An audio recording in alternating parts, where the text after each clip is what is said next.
Welcome back, trainers, and as we went over in my last video, we are discussing which Dragon Legendary Raid boss can we see coming in next. Dialga was one of them, and, well, that's right, it's going to be coming March 1st. They just announced it. We're going to go ahead and take a look at that. As you can see, I do have myself a shiny Rattata. Well, Raticate now, I evolved it, and we'll take a look at that footage here in a moment. Pretty neat. I got it right before, I'd say an hour before the event ended. At least I caught one. Wanted the shiny Pidgey a little bit more, but this works as well. Unfortunately, the CP is low. Yeah. Don't think I'll power it up, but as you can see, my Stardust is quite high up there now because I've been grinding really good. So let's go ahead and go into the news here and see what they have to say about Dialga. Don't waste time. Challenge Dialga in raids. Okay, so it is going to be here from March 1st till March 28th. So expect that. It's going to be coming into raids as soon as Latios leaves. And I don't think there's going to be anything else, probably for, I don't know, a couple days until they announce something else. Who knows what that might be. Then they go on to tell you to prepare your Pokemon, fighting or ground types, which we're going to go over briefly yet again. At this point, you're like, okay, enough with the ground and fighting type counters. We get it. We know. All right, but just so you have it in your mind here, we went over the 100% IVCP and its stats as well. The performance as far as a Steel type Pokemon, it's gonna be okay. It's gonna be pretty good. Metal Claw, Iron Head, but like we also went over, Metagross is gonna be outperforming it with Bullet Punch and that Meteor Mash Community Day. And we have one of these hatched it. Very nice. And I know you guys are asking for a Rampardos video. Where is the Rampardos? Come on, Poke. Max one out. We want to see the performance. It's the new best rock attacker in the game. It's outperforming Tyranitar. Alright, so here we go. We're going to do this very quick yet again. Groudon's going to be your #1 ground type attacker with Mudshot and Earthquake. Then you're going to have your #1 fighting type. That's going to be Machamp, Counter Dynamic Punch. Alright, so those are both going to be beautiful. You can use as many of each one of those as you can, and you should be doing great. Rhyperior, all ground moves. Rhydon, all ground moves. And then you have Mamoswine, all ground moves. Great ground type Pokemon. And then, of course, Donphin has that new ground quick move, which should serve you quite nicely if you have one of those, or whatever you have to do. Counter is also going to be super effective, but you're going to be getting staff from that ground quick move there. Golems with ground moves, and Blaziken fighting. Lucario, I really think this is going to be a pretty decent option. Not the most damage output, but it's going to be resisting Outrage as well as Iron Head. So this one right here is pretty cool. If you do have one powered up, be happy. You should be able to use that. Thunder is just going to be neutral damage. Swampert's also going to be fantastic. If you do have Mudshot and Earthquake, Mudshot gains so much energy. You'll be continuously getting off that Earthquake, as well as resisting that Thunder. So looking great. Hariyama and Poliwrath. Pretty much anything that has fighting moves.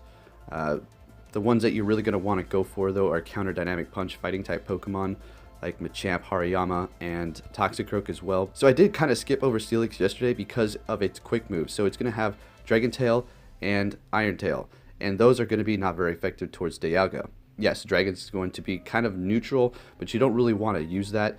You will be resisting the Dragon moves, the Electric moves, as well as the Steel moves. So everything Steelix is going to be resisting on Dialga, and you will have Earthquake to deal super effective damage, but it's just that quick move holding you back. If you wanted to put a tank in there, you know, Steelix works great if you have one of those powered up.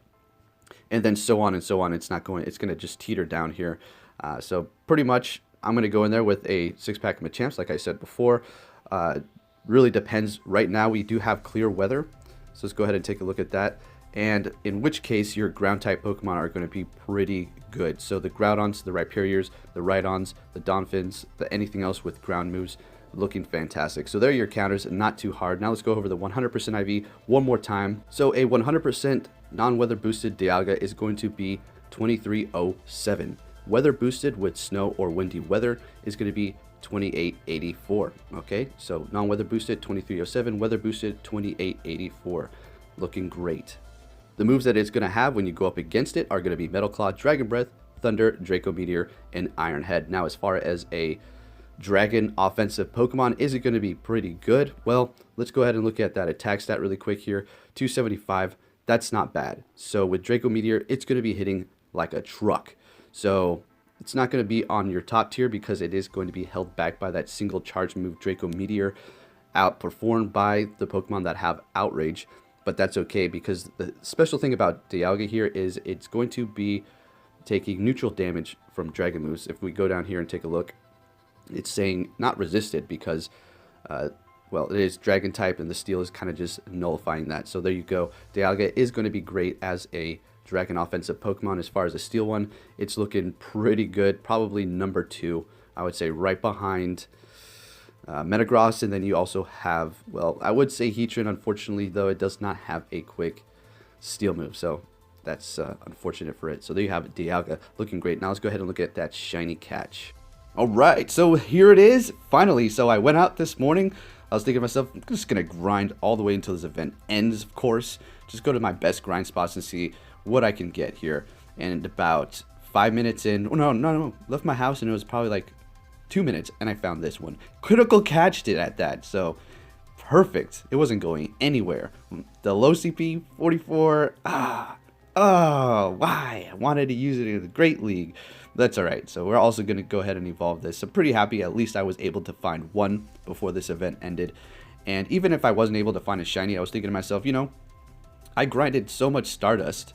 It motivated me to get out there and grind and grind and grind. And now I'm stacked on a bunch of Stardust. I can buy secondary moves, power up Pokemon. Because I know a lot of you are like, oh, you got 5 million. Stop complaining. I understand, guys. But listen, remember when PvP dropped, how much Stardust I had? 10 million. And at this point, if I didn't spend any with all the grinding that I've done since PvP has been out, I would have been at about 17 million Stardust. So if they do drop some sort of a new feature coming out that requires more Stardust, I'm going to be ready because I spent 5 million Stardust as soon as PvP came out.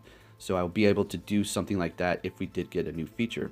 Alright, now let's go over a few more notable Pokemon that you could possibly use just for fun here. So we have Torterra. And Razor Leaf has just been buffed. It does a lot of damage, so it's not going to be doing super effective or anything. As a matter of fact, it's resisted. So you have Earthquake, which will be doing super effective damage. Now, the reason why I'm mentioning this is because it's going to be Grass and Ground type. And if that Dialga did have, say, Thunder, you're going to be doubled up resisting that because Grass resists Electric and so does Ground. So, you know, if you're able to get off that Earthquake multiple times, you're going to have a lot of damage output there. You know, if you have a bunch of people, then just go for it. So Torterra is notable there, but your quick move is not going to really be doing much, so take note of that. Now, another Pokemon that's quick move is not going to be doing very much damage to Dialga, but can take quite a bit of resistant damage if it did have Iron Head and also Outrage, because it is going to be a Steel type, and it does resist both of those. It's going to be Metagross here with Earthquake.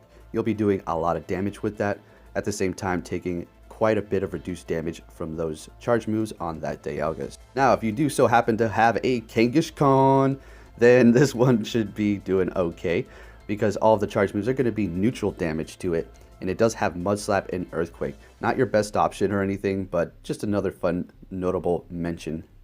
Then you have Gliscor with Fairy Cutter and Earthquake. That's what I currently have on this one, and that's what I recommend that you use if you wanted to go in there with it. It is going to be resisting that Thunder quite nicely because it is Ground type. Yes, it is flying, but it's just going to be resisting it flat out. So Gligar, another random Pokemon that you could be using. And then you have Nidoqueen with Bite and Earthquake. I recommend that you go with Bite because your poison moves are going to be doing not much damage whatsoever to that Dialga, but your Earthquake's going to be nice, and this is going to be resisting the Thunder as well. And if we take a look over here, we also have Sceptile with Earthquake, and that's going to be taking reduced damage from Thunder. So if you have one of those powered up, then should work quite nicely. I don't recommend Regice. Yes, it has Earthquake, and we can go over everything with Earthquake, and that's what we're seeing here. And that's pretty much the end of the line. And also you have Nidoking. I wouldn't go with, I mean, see, that's the problem with these Pokemon that I'm showing you is their quick moves are not great, right? But they do take that reduced damage and also have a great charge move to go up against them. So there you go, Nidoking, another option possibly. Sudowoodo, if you wanted to run it. Now take note, those last recommendations were absolutely silly ones, okay? What you're really going to want to do is just go in there with fighting Pokemon, Machamps, Blazikins, Breilooms, even a Heracross if you have those. Hariyama is going to be fantastic, all which are going to have counter dynamic punch except for the Heracross as well as the Blaziken. Lucario is going to be good as well. All those fighting type Pokemon, and then your ground types will come in after that. All right, so I hope you enjoyed this video. If you did, please give it a big thumbs up. And good luck out there tomorrow. Make sure you do go in with the correct counters. Otherwise, you're going to be in a bit of trouble because Dialga is no joke. Resist quite a bit of different types. So thank you for watching, trainers, and I'll be catching you all next time. Take care.